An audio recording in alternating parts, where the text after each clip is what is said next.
Now, let's gear up for the interview.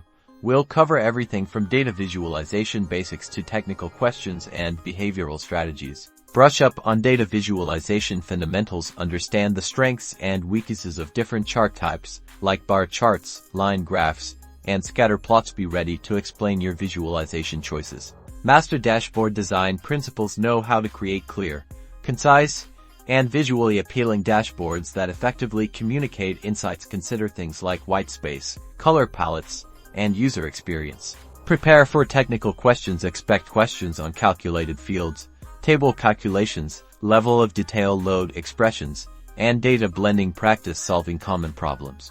Anticipate common interview questions. Prepare answers to questions like, tell me about a challenging Tableau project, how do you handle large datasets, and describe your experience optimizing dashboard performance. Utilize the STAR method for behavioral questions. Structure your responses using the situation, task, action, and result framework to clearly articulate your experiences and problem-solving skills. Build a strong portfolio on Tableau. Public showcase your best dashboards and interactive visualizations. Be prepared to walk an interviewer through your projects and explain your design choices. Practice, practice, practice. Simulate interview scenarios with friends or mentors. Familiarize yourself with common Tableau features and practice explaining your thought process in detail. Good luck.